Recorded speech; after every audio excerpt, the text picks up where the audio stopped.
Ողջույն սիրելի հեռուստադիտողներ, ձեզ հետ Ռադար զրույցն է։ Այսօրվա մեր հյուրը Հանրապետություն կուսակցության քաղաքական խորհրդի անդամ Անահիտ Ադամյանն է։ Բարև ձեզ, Տիկին Ադամյան, շնորհակալ եմ շատ մեզ հյուրընկալվելու համար։ Ես եմ շնորհակալ հրավերի համար։ Սկսենք Սահմանադրական դատարանի որոշումից, ընտրությունների արդյունքները մնացին անփոփոխ։ Որքանով էր ձեզ համար սպասված այս որոշումը։ Ես կարծում եմ, որ մեկի համար նման որոշումը ընդհանրապես կասկածի տեղիք չէր տալիս, որովհետև ակնհայտ էր ընդդիմությունը խորհրդարան դիմել էր ոչ թե ընտրության արդյունքները վիճարկելու, այլ հերթական անգամ 9-րդ գումարման ազգային ժողովը ապա լեգիտիմացնելու համար, ինչը եւ հաստատեցին իրենց հաջորդող հարցազրույցներում, ինչը իդեպ նախորդել էր նաեւ ընտրությունների քարոզարշավի ամբողջ ընթացքին։ Միակ նպատակը ընդդիմության խորհրդարանը ոչ լեգիտիմ հայտարարելն, որում ոչ լեգիտիմ հայտարարելը իշխանության ձայները։ Նույնը անում է նաև իշխանությունն էլ ոչ լեգիտիմի հայտարարում ընդդիմության ձայները։ Եվ ստացվում է, որ 9-րդ գումարման մենք մի խորհրդարան ունենք, որտեղ նախ որևէ մեկը իր ցանկությանը չի հասել, եւ իշխանություն, ընդդիմություն փոխադարձաբար միմյանց չեն ընդունում։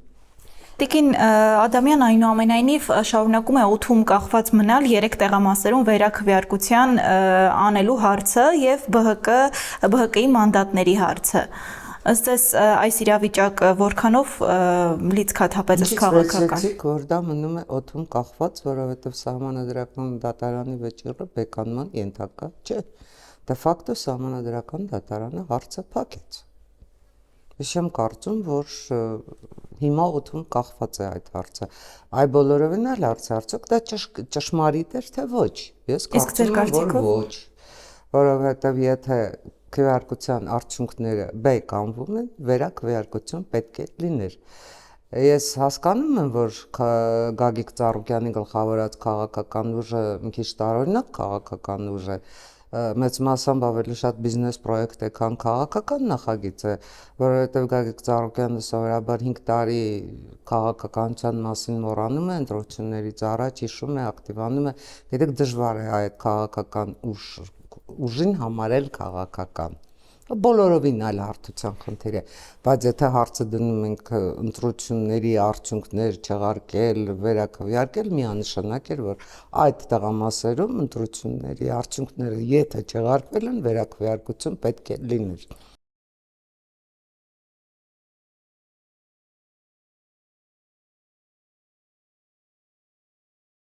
Բացարձակապես որևէ լարվածություն կամ որևէ պրոցես քաղաքական դաշտում չի առաջացնելու, որովհետև անկախ նրանից Սահմանադրական դատարանը ինչ վճիռ կարձակեր, ինչ կլինի, այդ պրոցեսները ոչ թե Հայաստանի Հանրապետությունում են որոշվում, այլ որոշվում են Ռուսաստանի Դաշնությունում։ Եվ Ռուսաստանի Դաշնությունում ծրագիրը, ինչը որ դրված էր Հայաստանում հունիսի 7-ի խորհրդարանական ընտրությունների հետ կապված, դա էլ պիտի կատարվի։ Ռուսաստանի Դաշնության խնդիրը մեկն էր Հայաստանի Հանրապետությունում կազմակերպել եղաշրջում։ Ռուսաստանը իր ծրագիր մաքսիմումը կատարեց ծրագիր մինիմումը, այսինքն խորհրդարանում հայտնվեցին իր տրոյական ձիերի մի բավականին հոծերամակ, եւ այդ հոծերամակի խնդիրը հիմա մեկը պետք է լինի, առաջին ապա լեգիտիմացնել, ինչը իրենք արդեն իսկ հայտարարում են։ Երկրորդը, եթե ուշադրություն դարձրել եք, Ռոբերտ Քոչարյանի գլխավորած Հայաստան դաշինքը այսօր հանդես է եկել հայտարարությամբ, որ իրենք մանդատները վերցնում են, գնում են խորհրդարան, մանդատը զենք է եւ այլն։ Դրանից առաջ էլ Սամվել Կարապետյանի Սամվել Կարապետյանի գլխավորած քաղաքական ուժներ հայտարարել, որ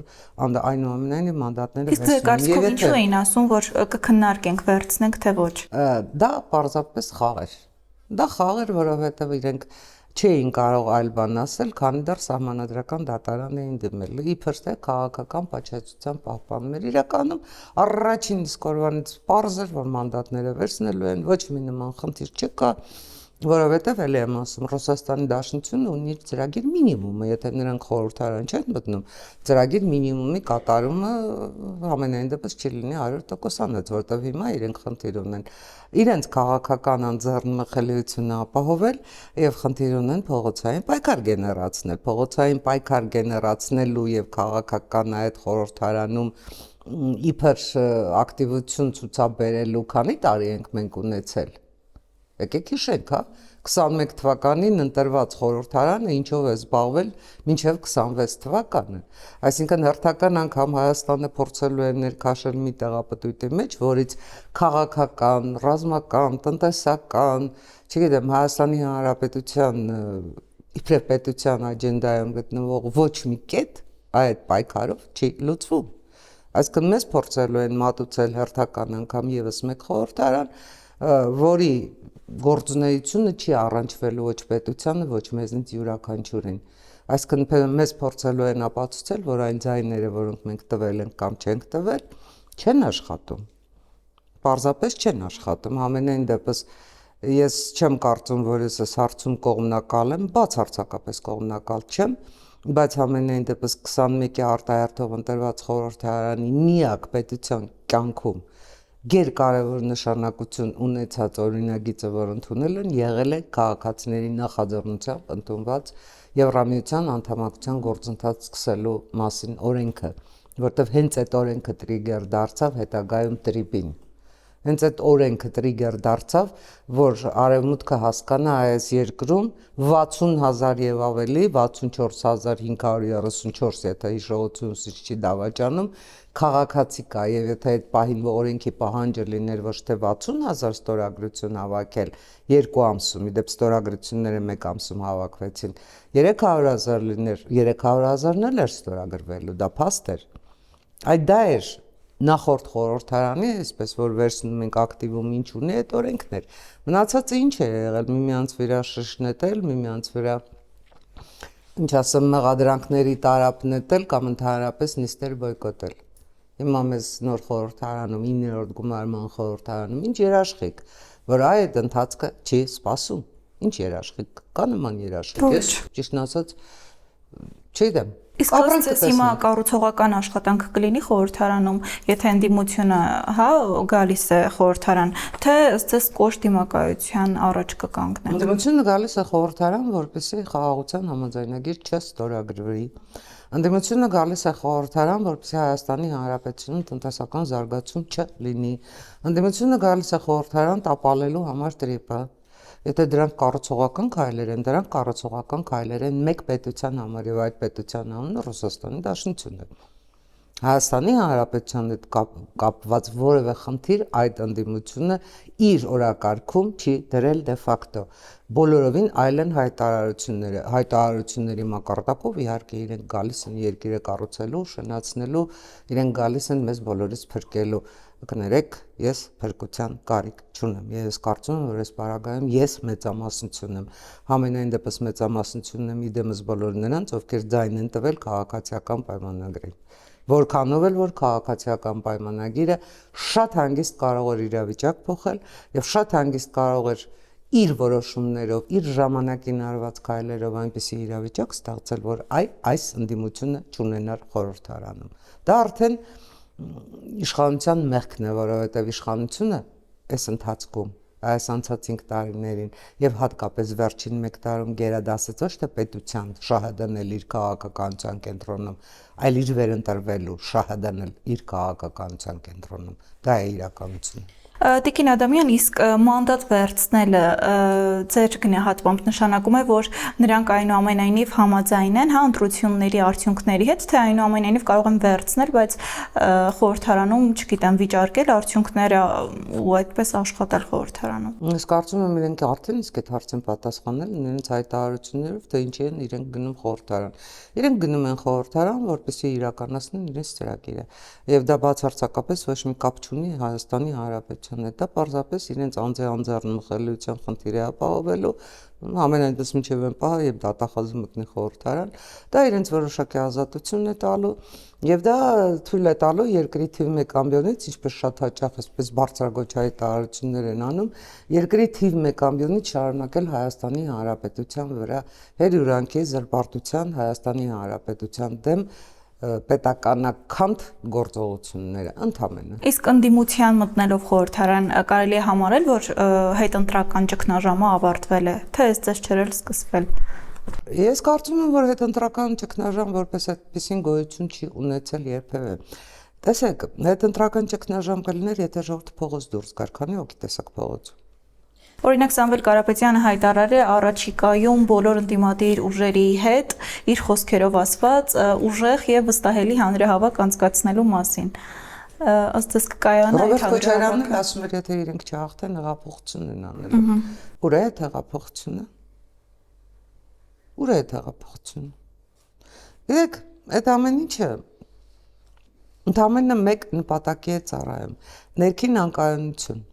ներքին անկայունություն հարուցել, ցույց տալ, որ իշխանությունը չունի ժողովրդի վստահությունը, ցույց տալ, որ իշխանությունը լեգիտիմ չի։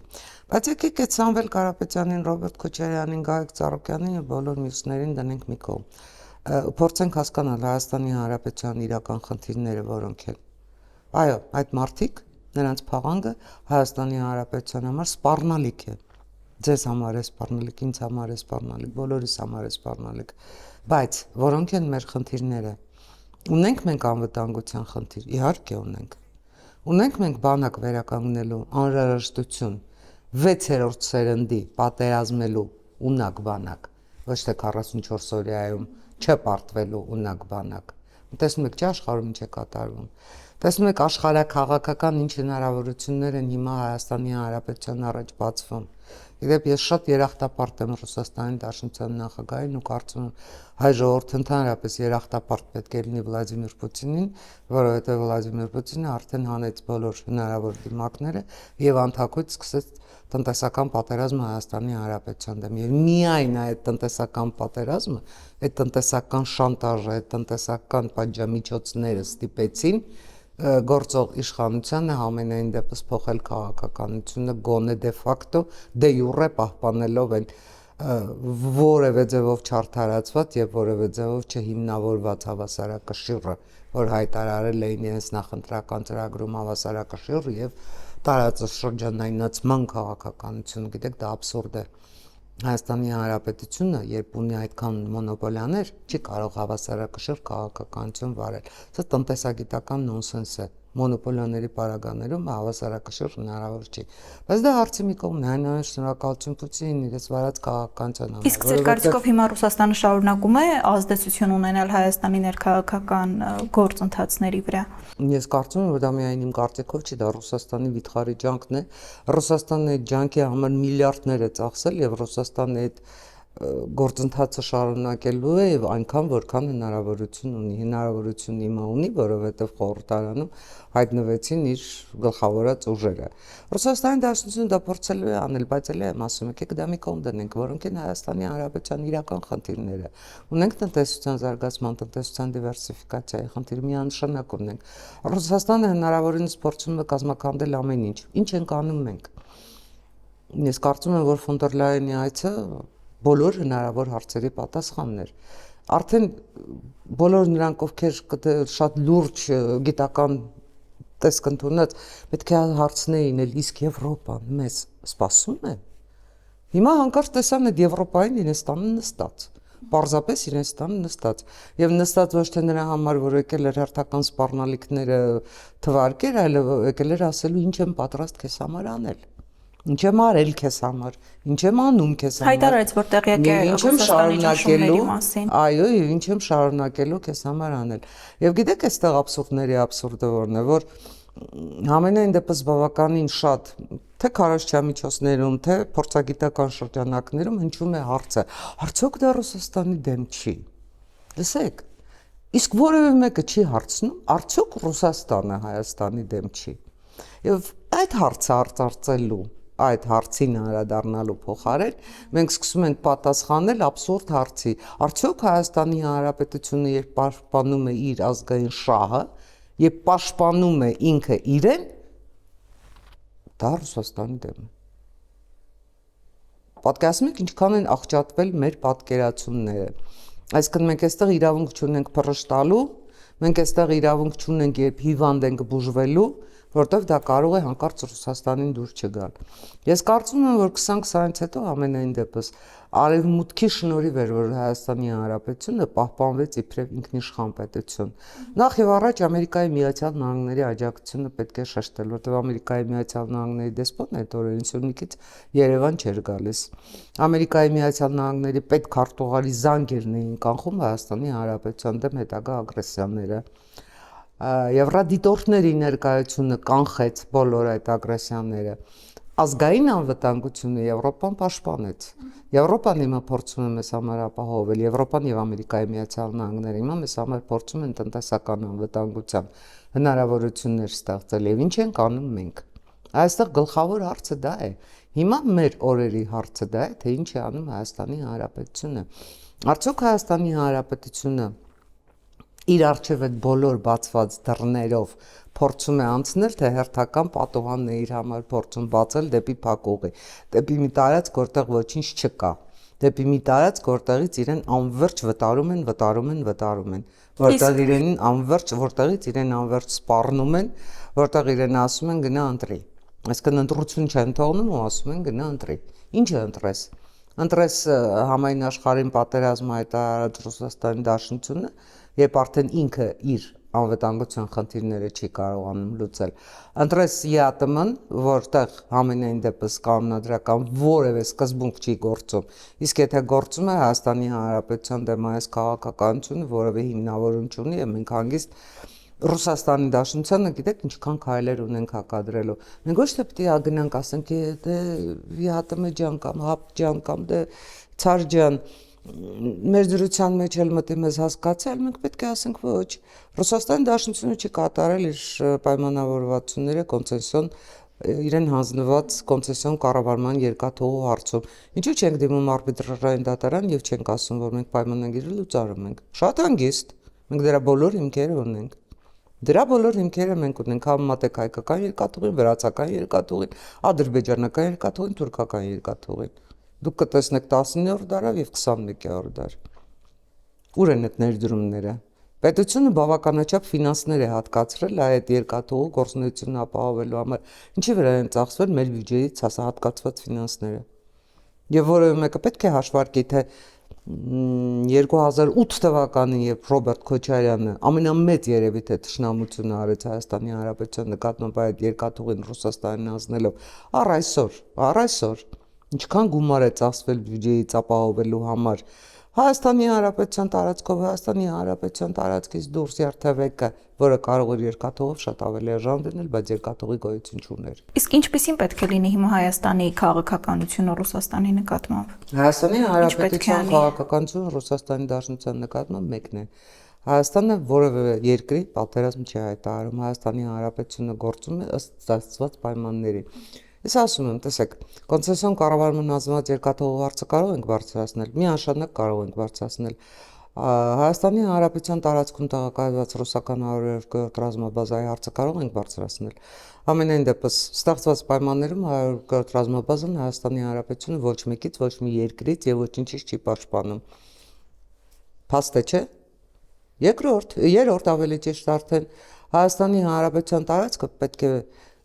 հայ սահմանապահները հսկեն եւ Ռուսաստանի Դաշնության սահմանապահներին խորին շնորհակալություն հայտնելով երկարամյա ծառայության համար, իսկապես խորին շնորհակալություն հայտնելով հանգիստ կարող են ճանապարհել իրենց տուն։ Իրենց գնան թող գնան Ուկրաինայի դեմ կռվեն, գուցե ինչ-որ չափով օգնեն Ռուսաստանին։ Գիտեք, այսպես բազում հարցեր կան։ Եվ Հայաստանի Հանրապետությունը խնդրարկուի կեցվածքով Միշուստինների կամ չգիտեմ Պուտինների հետևից վազելու փոխարեն կարող է դնել այս բոլոր հարցերը սեղանին եւ ասել, եթե դուք մեր դեմ վարում եք այս քաղաքականությունը, մենք ունենք այս հակաքայլերը։ Գիտեք, միևնույնն է Ռուսաստանի Դաշնությունը, որքան էլ մենք խնդրողի, համոզողի, որքան էլ բարեկամի կեցված կընդունենք Հայաստանի Հանրապետությունը դիտում է իբրև ոչ բարեկամ երկիր։ Ոչ բարեկամ երկիր այն առումով, որ այդ երկրում չհաջողվեց իր ցանկալի իշխանությունը հաստատել։ Տեսեք, Ռոբերտ Քոչարյանը ամբողջ քարոզարշավի ընթացքում դրանից հետո էլ հայտարարում էր, որ իր օրոք Ռուսաստանի Դաշնությունը որևէ խնդիր Հայաստանի հետ չի ունեցել, իհարկե չէր ունենա, Ռոբերտ Քոչարյանից ինչ ուզում էին, տալիս էր։ Ինչ ուզում էին, տալիս էր, նույնիսկ ավելով էր տալիս։ Եվ դա նշանակում է Հայաստանի Հանրապետության ինքնիշխանության ոչնչացում։ Հիմա եթե մենք գնում ենք ինքնիշխանությունը վերականգնելու ճանապարհով, բնական է Ռուսաստանի Դաշնության ռեակցիան։ Ռուսաստանի Դաշնությանը վտարում են աշխարհի բոլոր հատվածներից, ինչ է կատարվում Աֆրիկայում, ինչ կատարվեց Սիրիայում։ Որտեղ է Ռուսաստանը այսօր։ Ունի ընդամենը 1.5 ռազմաբազա, որը վաղը մյուս օրը սիրիական իշխանությունը դա էլ է խնդրելու դարքից վերցնել։ Ինչ կատարվեց Իրաքում։ Կադաֆիի մեծագույն պաշտպանն էր, չէ՞, Ռուսաստանի Դաշնությունը։ Ու եթե դիտում եք ամբողջ Աֆրիկան, եթե դիտում եք մեծ մերձավոր արևելքը, Ռուսաստանի Դաշնությունը այնտեղից արդեն զարգացող իրադարձությունների հետևանքով հայտնվել է ընդամենը իր սեփական տարածքում եւ հայտնվել է ընդամենը իր սեփական տարածքում պատերազմողի եւ պատերազմում պարտվողի կարգավիճակում։ Հիմա ինչ է ուզում այդ երկիրը Հայաստանի Հանրապետությունը վերցնելու այս բոլոր ջանքերը։ Գիտեք, հետ խորհրդային տարածքում Ռուսաստանի Դաշնությունը ընդհանրապես մեկ քաղաքականություն է վարել։ Ինչպես խորհրդային իշխանության տարիներին էր։ Եթե ուշադրություն դարձնեք խորհրդային քարտեզներին, այս բոլոր միջպետական սահմանները կտրտված էին։ Բոլոր միջպետական սահմանները կտրտված էին։ Կտրտված էին այնպես, որ ազգությամբ, էթնիկ բաժանումներ լինեին, այսինքն կարող էին ղազախները հանկարծ հայտնվել Ուզբեկստանի տարածքում, ղրղզները կարող էին հայտնվել, չգիտեմ, ուզբեկների տարածքում։ Այս բոլոր, ինչ ասեմ, վիճարկելի հատվածները ստեղծված են մի բանի համար, որպեսզի կոնֆլիկտը լինի հավերժական, որպեսզի Ռուսաստանի Դաշնությունը անվերջ գնա, կոնֆլիկտները լինեն, Ռուսաստանի Դաշնությունը անվերջ գնա, փրկչի, չգիտեմ, արբիտրի դերում հանդես գա։ Հիմա Ռուսաստանի Դաշնությունը փորձելով պահել Հայաստանը, փորձում է պահել նաև Միջին Ասիան, որովհետև բոլորը մեկի համար գաղտնիք չի, որ եթե Հայաստանի Հանրապետությունը Ռուսաստանի Դաշնությունը հաջողության հասներ, հաջորդը լինելու էին միջինասիական հանրապետությունները։ Եւ բարձ մի օրինակ էլ նաև բերեմ, ես կարծում եմ, որ այս օրինակի մասին շատ է խոսվել, բայց այնուհետև տեղին օրինակ է։ 2013 թվականին Եվրամիության հետ ասոցիացիան համաձայնագիր առաջինը կնքել են Նուրսուլտան Նազարբաևը 2013 թվականին։ Եվ այսօր էլ Ղազախստանի ղեկավարը Եվրամիության այդ շատ սերտ համաձայնագրեր ունի, համագործակցություն ունի։ Ամերիկայի Միացյալ Նահանգների հետ բազում համաձայնագրեր ունի։ Ամենայն դեպս այդ կիսահաղորդիչների եւ այդ հազվագյուտ մետաղների շատ ավելի մեծ համաձայնագիր ունի Ամերիկայի Միացյալ Նահանգների հետ, քան Հայաստանի Հանրապետությունը։ Դուք լսել եք, որ Զախարովան որևէ անգամ Կասիմ-Ժոմարտ Տոկաևի հասցեին հնչեցնի այնպիսի սպառնալիքներ, մեղմ ասած այնպիսի վիրավորանքներ, ինչպեսին հնչեցնում էր Մեդվեդևի պարագայում անգամ անձնական վիրավորանքներ, ինչպեսին հնչում է Հայաստանի Հանրապետության եւ Հայաստանի Հանրապետության վարչապետի նկատմամբ։ Ինչով սա բացատրել։ Սա հերթական հավաստիքն է այն փաստի, որ Ռուսաստանի Դաշնությունը անկախ նրանից մենք այստեղ ինչ կանենք, ինչ դիրք կգրավենք, կփորձենք անվերջ սիրաշահել, սրա նրա հետևից վազել, հայտարարել, ինչպես հեղափոխության օրերին էր անում Նիկոլ Փաշինյանը, որ ռևերս չի լինելու, կամ ինչպես հիմա է Միշուստինի հետ հանդիպման գնում, չգիտես ինչ հարցեր լուծելու, չի անելու Ռուսաստանի Դաշնությունը որևէ քայլ, որը Հայաստանի Հանրապետության շահերին համապատասխանում է։ Ես ասեմ ավելին, դա հանկարծ հիմա հնարավոր լինի համաձայնության գալ, որ հայկական ապրանքները ռուսական շուկայում կշարունակեն շրջանառվել, դա լինելու է իսկապես Հայաստանի դեմ, որովհետև ստացվելու է, որ Եվրոպան շտապեց օգնության, Եվրոպան համենայն դեպս ամբողջ 2 տարով մեզ համար լայն հնարավորություններ է բացում, որ մենք կարողանանք 500 միլիոնանոց եվրոպական շուկա մուտք գործել, բայց Ռուսաստանի Դաշնությունը ասաց, դե չէ լավ ներում է, եկեք իմնեք, մենք վազում ենք այնտեղ։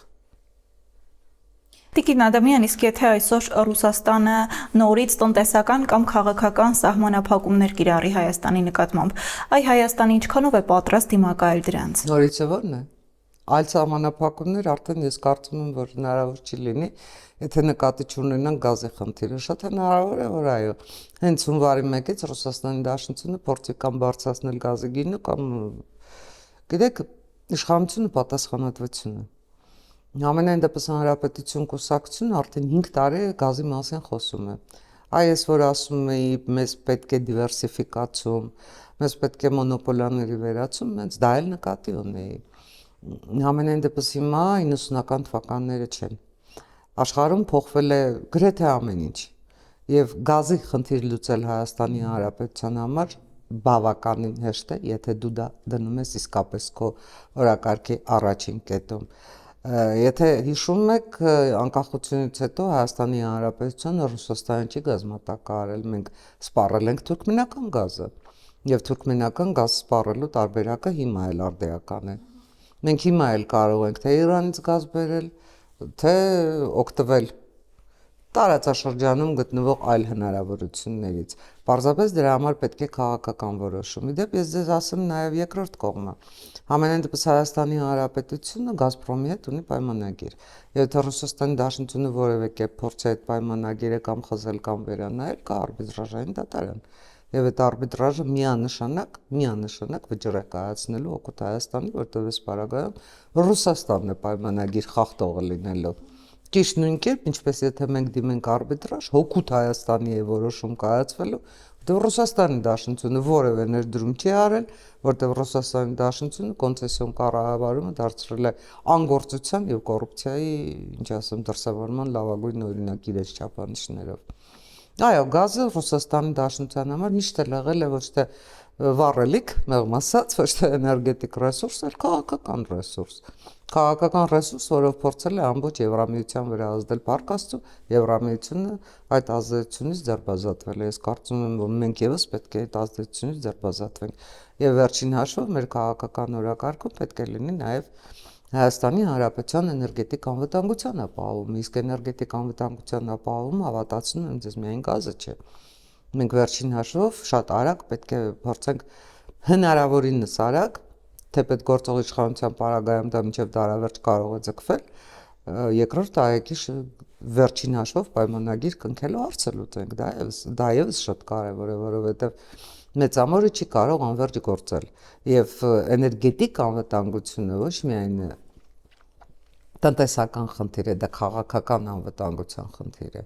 Մեղմ ասած, դա քաղաքական անվտանգության խնդիր է, դա ռազմական անվտանգության խնդիր է։ Օրինակ 44 օրյայի ժամանակ բոլոր հնարավորությունները ունենալով մենք ինչի Բաքու Ջեյանին չխփեցինք։ Այդ ճիշտ նույն ձևով, եթե այստեղ լինի ամերիկյան ԱԵԿ կամ ֆրանսիական ԱԵԿ, որովհետեւ մեկ այդ ֆրանսիական կամ ամերիկյան ԱԵԿ-ի վրա չարցակվելու։ Այս բոլոր խնդիրները, տեսեք, մենք շատ հաճախ ասում ենք կրթություն, տնտեսություն, չգիտեմ, արտաքին քաղաքականություն,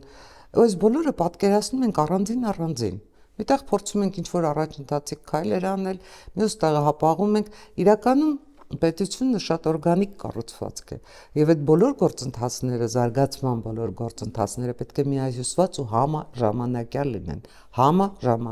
զուգահեռ լինեն, եթե մենք խնդիր դրել ենք հաջողության հասնել։ Իսկ եթե խնդիր դրել ենք սոսկ այսպես, ինչ ասեմ, ալիքների վրա մնալ չխորտակվել, դա բոլորովին այլ հարց է, այդ պարագայում կարող ենք տարածաշրջանացման, չգիտեմ, հավասարակշռի եւ այլնի խաղեր տալ շատ կարճ ժամանակով, որովհետեւ աշխարհը անverջ չի սпасելու մինչև Հայաստանի Հանրապետության իշխանությունը որոշի պատասխանատվություն ստանձնել ոչ թե իր վերարտադրության, այլ պետության համար։ Տիկին Ադամյան, եթե նորից վերադառնանք Հայաստանի ներքաղաքական կյանքին, քննչական կոմիտեն այսօր հայտնեց, որ քրեական վարույթի շրջանակում խուզարկություն է իրականացնում Գագիկ Ծառուկյանի տանը, ինչպես կմեկնաբանեք դրանք, այդ հայտարարությունները։ Ես կարծում եմ, որ իրավապահների հայտարարություններ մեկնաբանելու առանձնապես կարիք չկա։ Իսկ դա կարող է նոր հետընտրական ինչ-որ լարվածություն ստեղծել դաշտում։ Դա նույն այն քաղաքականության շարունակությունն է,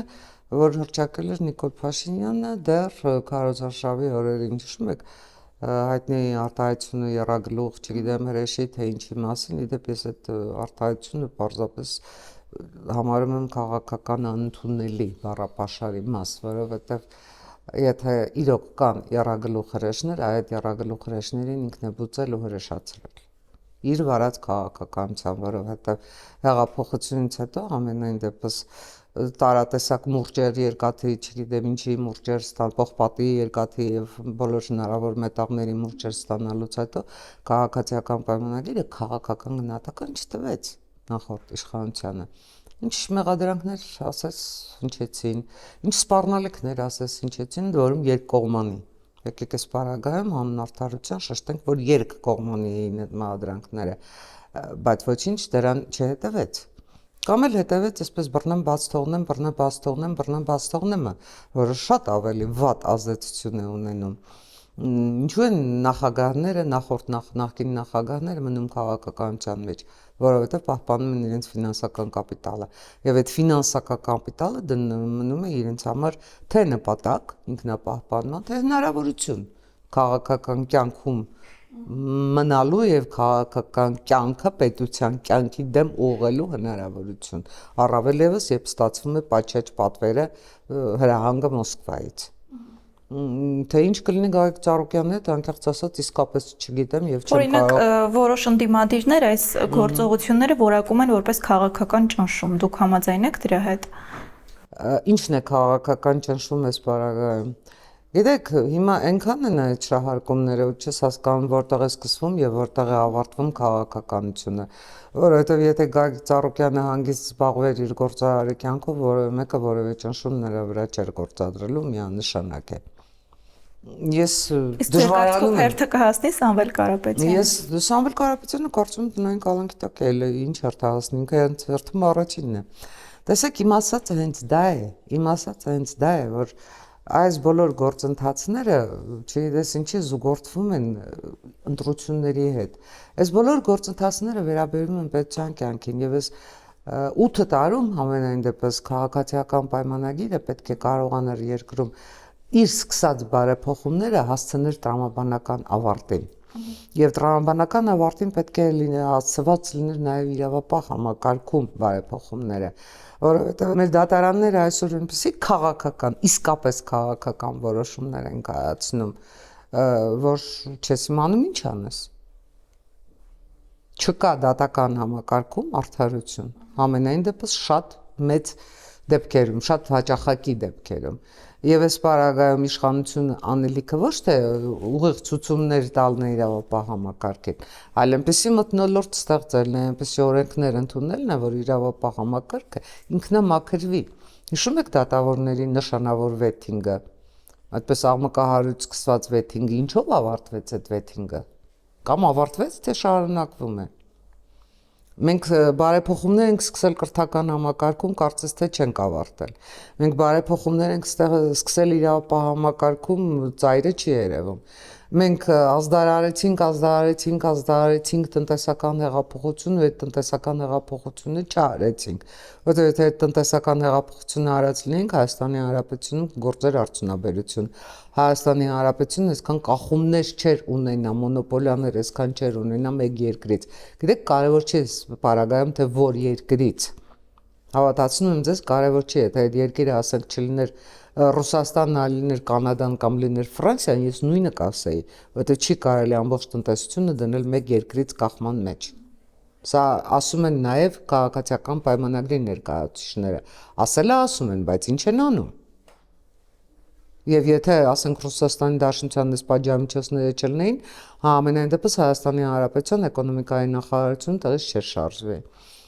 Ինչու պետք է ֆոն դեր Լայենը գա եւ այստեղ ասի, որ ինքը ասենք 18 միլիոն եվրո է Եվրահանձնաժողովը 18 միլիոն եվրո է տրամադրում այստեղ հարթակ ստեղծելու։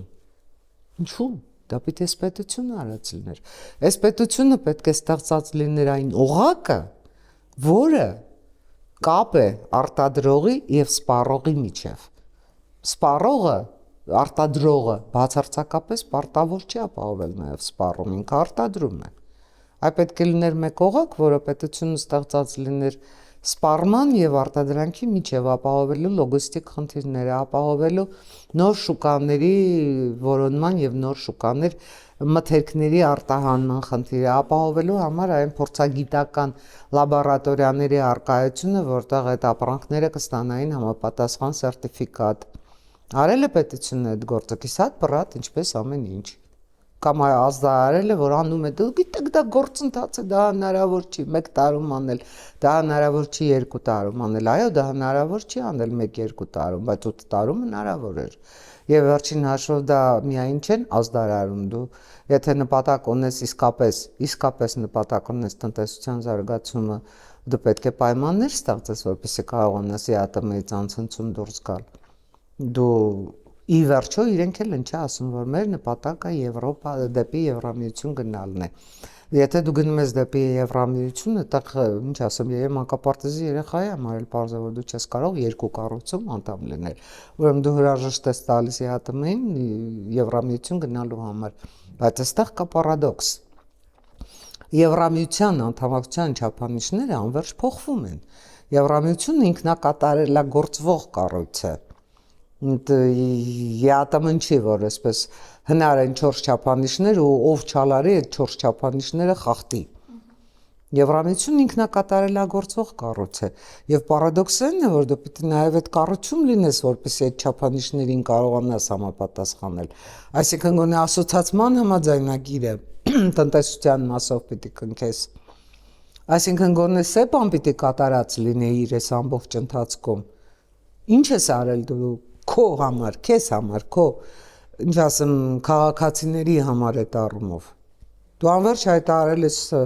ապահովագրության մասին, բժշկական ապահովագրության մասին օրենք ընդունեցինք, Զվարթնոցից ռուս սահմանապահները դուրս բերվեցին, վիզաների ազատականացում, շատ լավ։ Հրաշալի է, որ այդ ամեն ինչը արում եք, Հռոմի ստատուտն էլ բոլորիս նվեր։ Շատ լավ, բայց այդ ամեն ինչի հիմքում պետք է լինեն ոչ թե այդ գործողությունները, այլ գործողությունների օգտակար գործողության գործակիցը։ Այսինքն այդ օգտակար գործողության գործակիցը պետք է սահմանվի պետական շահը, պետության երկարաժամկետ ծրագիրը, եւ այդ ծրագրի հետևից պետք է գնանք առանց նայելու մեզ ինչ կասեն Մոսկվայից, մեզ ինչ կասեն Բրյուսելից, մեզ ինչ կասեն Վաշինգտոնից։ Գուցե իմ ասածը հիմա ձեզ համար պարադոքս է, ինչ ոնց թե չպետք է նայենք Բրյուսելն ինչ է ասում, որտեվ կա այստեղ նաեւ մեկ ուրիշ խնդիր։ Իսկ Բրյուսելը ինչի պետք է իր համար լրացուցիչ գլխացավանք ստեղծի։ Հանուն ինչի։